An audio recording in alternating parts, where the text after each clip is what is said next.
y hoy les traigo un terrible caso, el caso de Per Bryant. Prácticamente este caso fue resuelto por un vendedor de zapatos. El espantoso asesinato de Per Bryant es la historia de una inocente chica embarazada de Indiana que se convirtió en víctima de uno de los asesinatos más brutales de Estados Unidos y generó mucho misterio a su alrededor. Su cabeza nunca fue encontrada y, según se dice, su espíritu se aparece en un club nocturno. Vamos a conocer el caso de Per Bryant. Comencemos.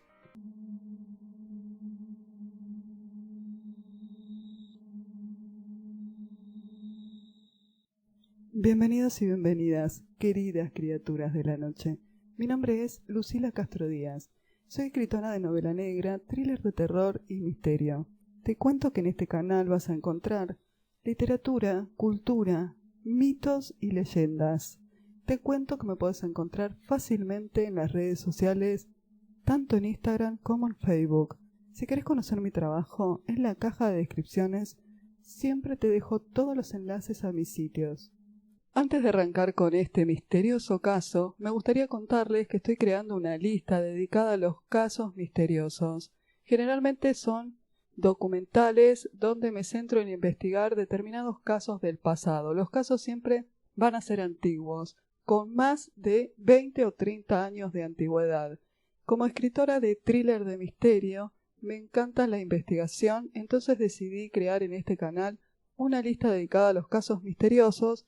Para aquellos que me seguían en mi anterior canal, donde solía hacer muchas investigaciones sobre casos del pasado, les traigo esta lista específica.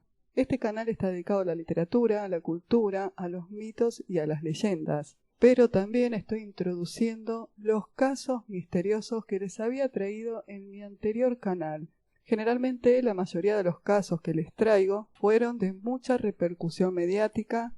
Hicieron películas, novelas, series de televisión y fueron casos muy importantes en el pasado. Per Bryant nació el 25 de octubre de 1872 en Greencastle, Indiana. Era la menor de 12 hermanos, hija de Alexander y Susan Bryant. Alexander fue un exitoso ganadero y operador lechero. La familia Bryant era acomodada y tenían amigos en los círculos sociales más elitistas de su comunidad. La gente de Greencastle decían que Per, de 20 años, era una chica encantadora, una muchacha hermosa, de cabello rubio, tenía muchos pretendientes. En los periódicos, en su mayor parte, durante el juicio, fue retratada como una campesina pobre, inocente, seducida y arruinada por un canalla, un hombre mayor que ella. Lo cierto es que Per era la hija de un granjero, pero un granjero exitoso y adinerado. Alexander Bryant, un patriarca y uno de los hombres más provenientes del condado de Puntland. Per era una estudiante de música de 22 años en aquellos años en los que fue asesinada. Estudiaba en la universidad y trabajaba en la tienda de ropa de su hermana mayor, Mary, en Greencastle, asegurándose de que la tienda siempre tuviera la última moda. Ella no era de ninguna manera una chica poco sofisticada. Por otra parte, Scott Jackson era un aspirante a dentista de 27 años que la pretendía. Él y su madre Sarah se mudaron a Greencastle en el 1895, después de que Scott se metiera en problemas al defraudar a la universidad. Scott tenía una amistad con William Good, el primo de Per. William le presentó a Scott a su linda prima soltera. Los dos formaron una relación enseguida y Per quedó embarazada. A fines del verano, Per deseaba desesperadamente casarse con Scott y tener a su bebé, pero Scott no quería casarse con ella. Una tarde, en la que debía regresar a la universidad, le dijo a Per que debía abortar, que no quería tener un hijo. Scott regresó a la universidad y Per mantuvo en secreto su embarazo. Scott le escribió cartas a William con mensajes para Pearl. No se trataba de expresiones de amor, sino de instrucciones y recetas destinadas para que probara un aborto espontáneo.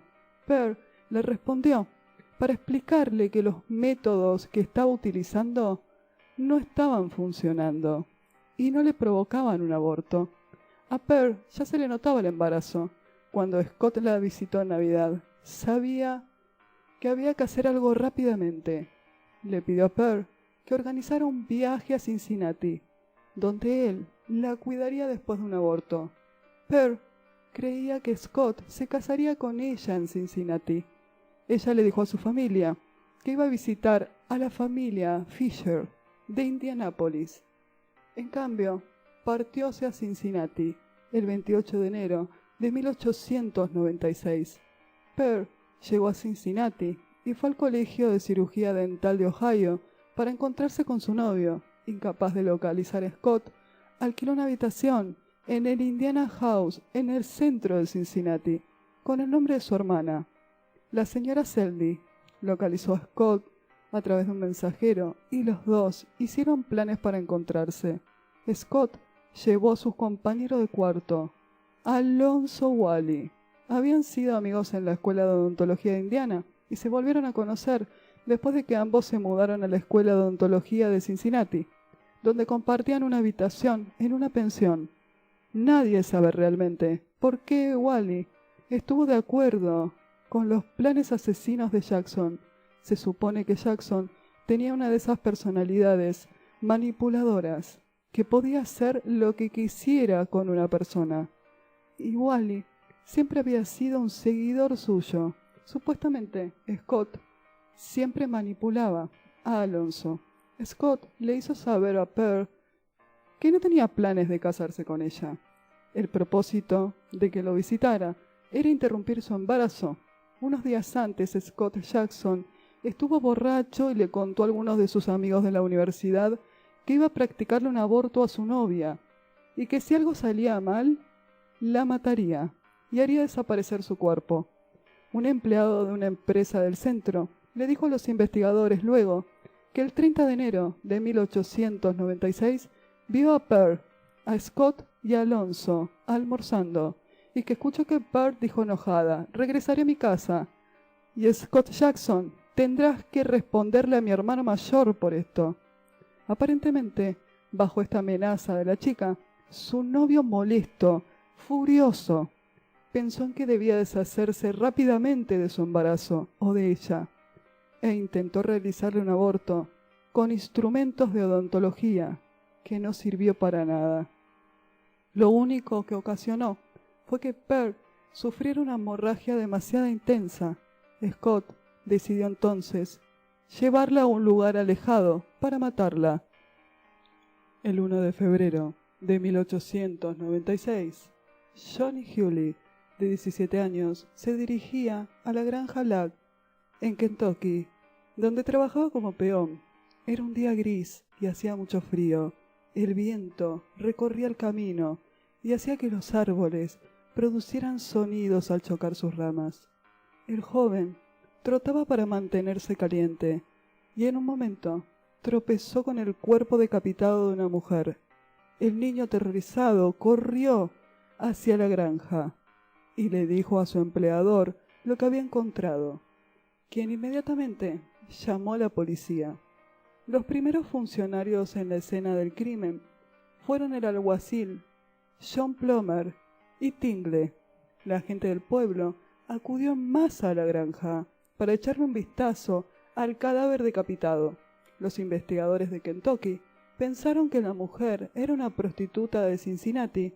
Llamaron a los detectives Carl Ruin y Jack Demon, que estaban al tanto de los burdeles de Cincinnati y de las chicas que trabajaban en ellos. Ninguno de los dos reconoció a la mujer fallecida. De todas formas, sin cabeza, sería difícil saber de quién podía tratarse. A diferencia de hoy, cuando las huellas dactilares y las pruebas de ADN se pueden utilizar para identificar un cuerpo, la ciencia forense todavía no tenía conocimiento sobre el ADN. Por lo tanto, sin una cabeza, era casi imposible identificar una víctima. La mujer yacía sobre su pecho, en la pendiente de un barranco. Tenía los brazos extendidos y los pies descansaban en la cima de la colina, en un charco de sangre. Gotas de sangre se esparcieron por las hojas y por todo su alrededor. Grimm ubicó el zapato de la mujer en la parte superior del banco y algunos mechones de cabello rubio. Ella llevaba un vestido a cuadros azul claro, una falda azul oscura y ropa interior costosa. En sus manos tenía unos guantes de cabritilla de color canela, cortados en rodajas por agarrar la hoja del cuchillo. Los oficiales notaron que sus zapatos eran nuevos y de una calidad excepcional. Las profundas heridas en sus manos y brazos indicaron que ella había dado una gran pelea antes de morir. Los sabuesos intentaron rastrear al asesino. Lo siguieron. Lo hicieron hasta un depósito cercano. Suponiendo que el asesino rajó la cabeza ahí, la policía revisó los 2 estanques, pero no encontraron nada. El médico forense, el doctor Kraves, realizó una autopsia ese mismo lunes que reveló que el asesino decapitó a Pearl con un cuchillo de disección. La escena del crimen estaba tan sangrienta que el médico supuso que su corazón todavía latía cuando le estaban cortando la cabeza. Presentaba terribles heridas en su espalda y en sus brazos. La mujer estaba embarazada de unos 5 meses. Su feto fue extraído y llevado a Nueva York para su conservación. En algún momento, antes de morir, ingirió grandes cantidades de cocaína que Scott le dio con la esperanza de matar al feto. El doctor llegó a la conclusión de que la niña no había sido violada y que el hombre tenía una razón para matarla, y el resultado de la autopsia lo demostraba. Juzgaba que fue un asesinato premeditado y a sangre fría. La niña, en la opinión del forense, era del campo y era inocente. La llevaron a Fort Thomas y la asesinaron. Le quitaron la cabeza, simplemente con el fin de evitar la identificación de su cuerpo. Esto decía el forense. En la ausencia de su cabeza, hacía que sea una tarea demasiado abrumadora, que no lo llevaría a ningún lado. No sabrían quién era. Los periódicos publicaron su descripción, incluidos los artículos encontrados cerca de su cuerpo. Aunque parecía una información sin valor, transcribieron la etiqueta dentro de su zapato, como 22-11-62-458. La historia se extendió como la pólvora y se convirtió en la comidilla de todo Newport, hasta llegar a los periódicos de Nueva York y de Chicago. Louis Polk, un comerciante de zapatos, vio los zapatos y supo que era un zapato fabricado en Ohio. Polk estaba intrigado y mostró una gran moderación, a diferencia de las hordas de personas que habían ido a la escena del crimen y se habían fugado con horribles recuerdos, incluidos cubos de barro empapados en sangre, donde había estado el cuerpo de la mujer. Polk describió su primer encuentro con el cuerpo en un libro posterior. Después de echar un vistazo de pasada al cuerpo, caminé hacia donde estaba cubierto el cuello, y allí me llamó la atención la forma en que la cabeza había sido separada del cuerpo. Era una incisión notablemente profesional. El cuerpo de la víctima fue enviado a una casa funeraria en Newport, que se utilizó como depósito de cadáveres. La tienda de Polk estaba a solo unas pocas cuadras de distancia, por lo que Louis Polk cerró la tienda y se dirigió hacia allí. Hubo una multitud de gente reunida. La policía vigilaba las entradas y solo admitía que ingresaran pocas personas. Al estar familiarizado con los policías, Polk pudo ingresar a la morgue. Polk, a continuación, se centró en el pequeño tamaño de los pies de la víctima y en su par de zapatos, que eran pequeños. Los zapatos eran de talla 3 y de buena calidad. Hasta ese momento, en general, se consideraba que la víctima quizás era una prostituta pobre, pero sus zapatos parecían desafiar esa teoría. Polk también encontró un código en el zapato, que era una forma de utilizar para dar forma a los zapatos. El número era proporcionado solo por el fabricante del zapato. Puck habló con el jefe de la policía de Newport y se le permitió realizar una investigación sobre los zapatos y los fabricantes. Su trabajo detective incluía viajes nocturnos en tren y telegramas apresurados. Puck estaba decidido a descubrir quién era aquella chica a la que le habían cortado la cabeza. Mediante su conocimiento de la fabricación de zapatos y los métodos para describir un pedido, Puck demostró de manera concluyente que los zapatos eran de talla 3, que solo se habían fabricado un par de ese estilo.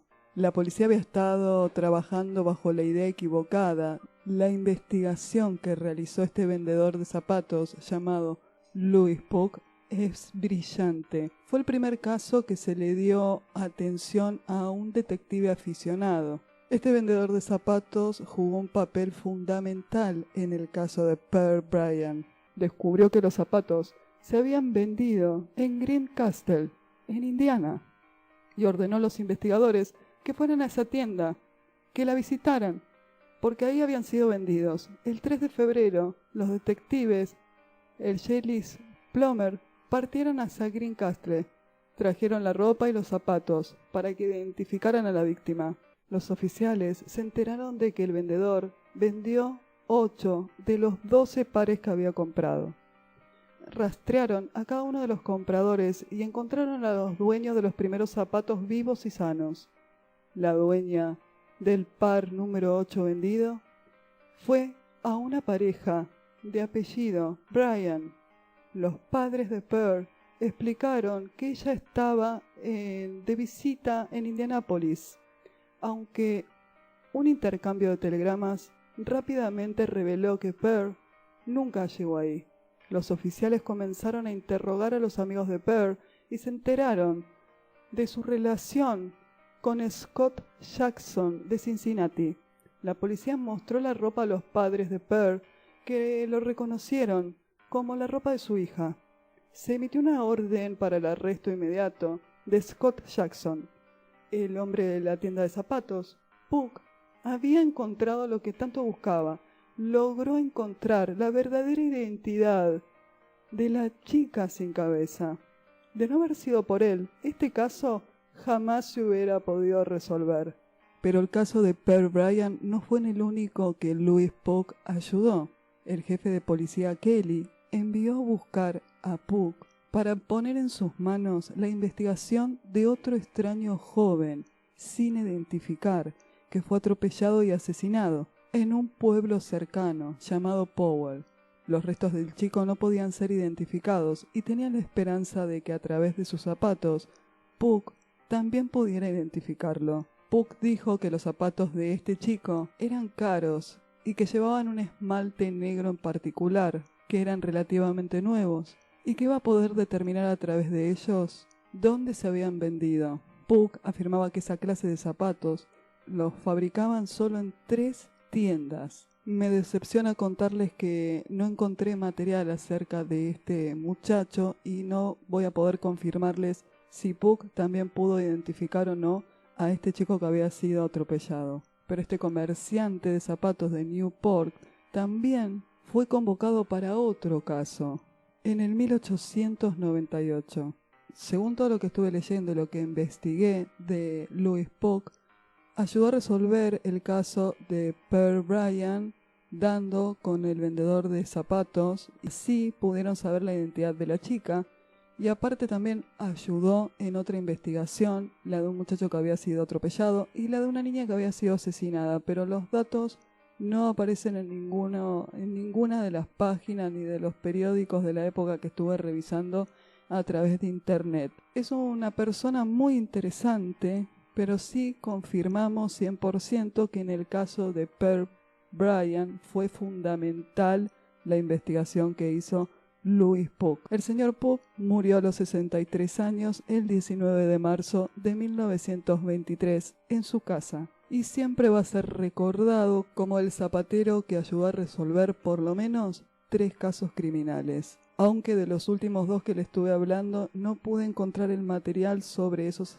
asesinatos. Tampoco estaban los nombres de las víctimas. Pero como fue tan importante su primera investigación sobre Per Bryant, sí había bastante información. El 5 de febrero de 1896, la policía arrestó a Scott Jackson en la sala de huéspedes que compartía con Alonso en Cincinnati. También detuvieron a Alonso al día siguiente. Llevaron a cabo una investigación.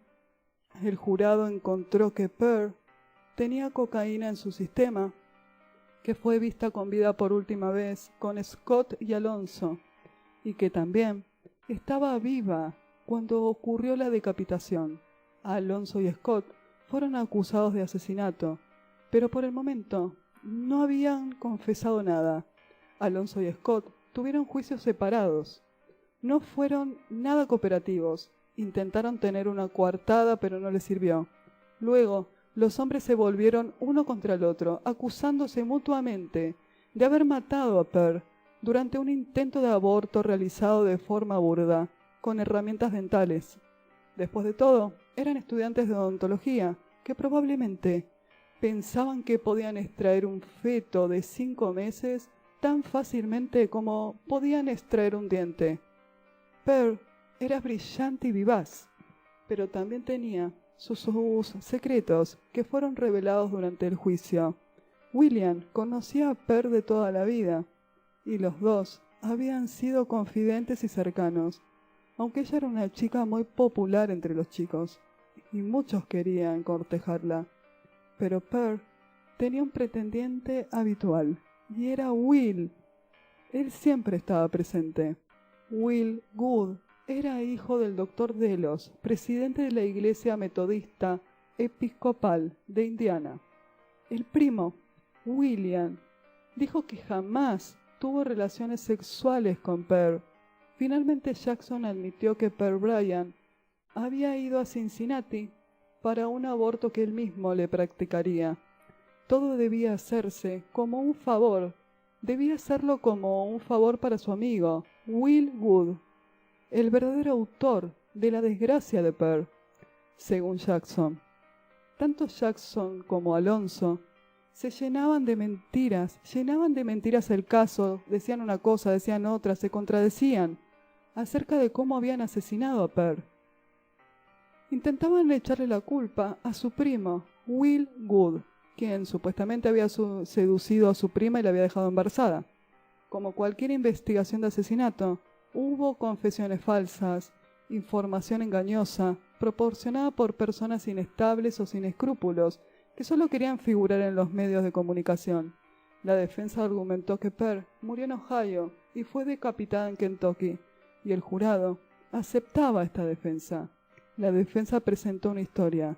Después del aborto fallido en Cincinnati, Per sintió un gran dolor. Scott y Alonso intentaron sedarla con cloroformo, pero no funcionó. La mataron accidentalmente, supuestamente. Los acusados dijeron que llevaron el cadáver de Per a Kentucky, donde le cortaron la cabeza para ocultar su identidad. No pensaron que ningún testigo se presentaría para cambiar la versión de los hechos. Un hombre identificó a Scott y Alonso. Se llamaba George. Era un taxista de Cincinnati. La noche que asesinaron a Per, recogió Alonso, a Scott y a Per en Wallingford. Cuando George conducía, Per parecía ebria, incapaz de hablar. Scott se sentó con ella en el asiento de atrás. Alonso se sentó junto al conductor. Per gimió de dolor durante todo el viaje, que duró algo así como unos 20 minutos. Los hombres afirmaron que eran médicos y que llevaban a una paciente a su casa. George sintió que algo no estaba bien y trató de saltar del carruaje. Cuando lo hizo, uno de los hombres le clavó la punta de un revólver en el cuello y le dijo: «Negro bastardo, si intentás salir de aquí, te enviaremos al infierno». George condujo a través del río de Ohio hacia Alexandria Peak. Scott le dijo que se detuviera y que diera la vuelta el carruaje y que los esperara. Observó a los dos médicos arrastrar a la mujer hacia la oscuridad. Por supuesto, el conductor, George, se escapó, dejando atrás su carruaje. Kentucky en 1896 no era un lugar para que un hombre negro fuera atrapado con una mujer blanca, muerta o moribunda. Así que escapó. A falta de la confesión, el jurado emitió su condena. Alonso y Scott Jackson fueron culpables de asesinato en primer grado. El juez dictó sentencia. Los dos hombres serían colgados por su crimen. En cuanto a la cabeza de Pearl, los hombres afirmaron que la arrojaron al río de Ohio o que la enterraron en un banco de arena. Inmediatamente después del asesinato, Alonso y Scott regresaron a la barra con la maleta de cuero de Pearl. Le pidieron al camarero que se la guardara. El camarero dijo que había una bolsa y que era pesada y que llevaba algo circular que le recordó a una bola de boliche. Scott recuperó la bolsa al día siguiente, pero se la dio a otro tabernero y le dijo que la regalara. El tabernero abrió la maleta y encontró manchas de sangre. Cuando el juicio estaba en marcha, llevó la bolsa al jefe de policía, que se la mostró a Scott. «Sí, esa es la maleta de Pearl Bryan», contestó Scott. Recordó que mientras que la bolsa estaba en su regazo, Scott puso los ojos en blanco y se retorció las manos. Cuando le preguntaron si alguna vez esa bolsa había contenido la cabeza de Pearl, él respondió vagamente que supongo, que fue, supongo. Tanto Scott como Alonso fueron llevados frente al cadáver. En el cajón estaba la familia de Pearl. La hermana le suplicó llorando que le dijera dónde estaba la cabeza, porque querían enterrarla completa. Según contaron, Alonso se estremeció, casi al borde del llanto, pero Scott Jackson se mantuvo erguido. Solamente movió un pie y producía sonido en el piso. Jamás le respondieron a la familia dónde habían dejado la cabeza de Pearl. Scott y Alonso fueron ejecutados por el asesinato de Pearl Bryan el 20 de marzo de 1897. Ambos fueron condenados por el asesinato en primer grado y ahorcados en la mañana del 20 de marzo de 1897, detrás del juzgado del condado de Newport. Según los informes, tanto Jackson como Alonso sobrevivieron a la caída inicial, que se suponía que les iba a romper el cuello, y en cambio murieron estrangulados unos pocos minutos después. Fueron las últimas personas en ser ahorcadas en Newport. La horca ubicada detrás del Palacio de Justicia fue derribada después de esa ejecución. El asesinato de Pearl Bryan fue un caso muy popular a un nivel nacional en ese momento, lo que provocó que los ciudadanos tomaran recuerdos de la escena del crimen, incluso que se abrieran tiendas donde vendían mercadería de Pearl Bryan. Un informe dice que el juicio fue teatral. Los periódicos locales apodaron el caso como el juicio del siglo. Finalmente, el 27 de marzo de 1897, Pearl Bryan fue enterrada en Forest Hill, en una parcela familiar. Se convirtió en una tradición que la gente le dejara un centavo sobre su lápida, supuestamente para reemplazar su cabeza. La ubicación de la cabeza de Pearl sigue siendo todo un misterio. Alonso y Scott eran estudiantes de odontología y solían practicar con cadáveres, que no eran fáciles de conseguir. Se cree que Scott vendió la cabeza de forma anónima a la universidad. Se cree también que quizás usó el horno del campus para incinerarla. Solo se puede adivinar qué hizo con la cabeza de esta muchacha. Durante el juicio y los años posteriores, la gente se hacía todo tipo de preguntas acerca de este caso. Hasta el día de hoy se desconoce dónde está la cabeza de Pearl Bryan. Su nombre, sin embargo, sigue vivo, debido al compromiso cívico de un simple vendedor de zapatos que se preocupó lo suficiente como para involucrarse y resolver la identidad del cadáver hallado sin cabeza. En la década del 1910 y 1920 se creó y se popularizó varias canciones relacionadas con este asesinato. Cerca de donde se encontró el cuerpo de Pearl había un matadero, donde a partir del 1920 comenzó a correr el rumor que Scott Jackson realizaba rituales satánicos y que había llevado la cabeza de Pearl a este matadero. Luego, el matadero fue vendido y se construyó un club nocturno llamado Bobby Mackey. Se cree que Scott, cuando este lugar era un matadero, había abierto una puerta al infierno, y el rumor de que era un satanista comenzó a correr por todos lados, pero durante el juicio esto nunca fue nombrado. También se decía que Scott, antes que lo ejecutaran, había echado una maldición, pero esto tampoco estuvo registrado por la prensa de la época. Es toda una especulación que dicen de que Scott Jackson era satanista. Si esto hubiera sido verdad, los periódicos hubieran sobreexplotado este tema. Un estudio cuidadoso de los cultos satánicos muestran que no existía ningún lugar en la parte de este condado donde hubiera satanistas. El asesinato de Pearl llenó los bolsillos de muchas personas.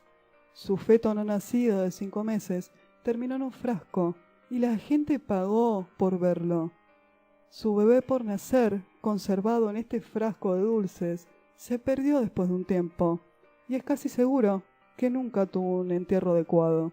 Pearl bien pueden rondar en alguna parte, sin lugar a dudas. Este caso me resultó muy impresionante y muy difícil de armarlo.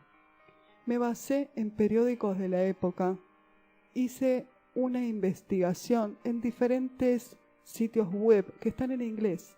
Este caso todavía no está en español. Es un caso muy complicado, porque después de que sucedió todo, que la chica fue enterrada, que los asesinos fueron ejecutados, hubo muchos rumores de que en realidad ella había estado embarazada de su primo y que éste había hecho un plan macabro con su amigo Scott Jackson para que le hiciera un aborto y la asesinara en otro condado para que no sospecharan de él. Todos rumores que no eran ciertos. Sí corría en ese entonces un fuerte rumor de que ella tenía relaciones sexuales con su primo William, pero era algo muy normal en esa época. Era su primo segundo, y era algo muy normal que entre primos lejanos tuvieran quizás intimidad o un noviazgo, incluso se casaban. Es un caso muy común y despertó demasiada curiosidad en la gente y hicieron muchos rumores. Algunas páginas dicen una cosa, otras dicen otra. Entonces lo que hice fue centrarme directamente en el caso real de Pearl, sin las especulaciones a partir del 1920 en adelante. Son todas especulaciones donde se dicen cosas terribles. Se dice que los estudiantes practicaban satanismo, algo que no salió en ninguno de los periódicos. Precisamente este caso a mí me había interesado porque lo primero que leí era sobre que 2 estudiantes de odontología satanistas habían cortado la cabeza de una muchacha para ofrecerla en sacrificio y para abrir un portal al infierno. Y esto me llevó a conocer el caso real de Pearl Bryan. Un caso terrible, trágico, desolador, que lo único que hace es demostrar cómo la gente es morbosa y cómo a la gente le gusta desfigurar la realidad, cómo la gente hizo una leyenda sobre ella. Desfiguraron todo. Por supuesto, hasta le echaron la culpa a ella diciendo de que no sabía si estaba embarazada de uno o del otro. Esto también es muy típico hasta el día de hoy. Echarle la culpa a la víctima. Lo cierto es que esta chica se enamoró. La dejó embarazada. Como él no quiso el hijo, ella en un momento intenta abortarse. Siguiendo todos los consejos de la carta, no lo logra, se arrepiente, decide quedarse con su bebé, se lo informa en una carta, y después él, como no puede hacer nada para que ella se aborte, la hace viajar, intenta abortarla, manipulándola, convenciéndola, no lo logra y termina decapitándola. Y eso es todo.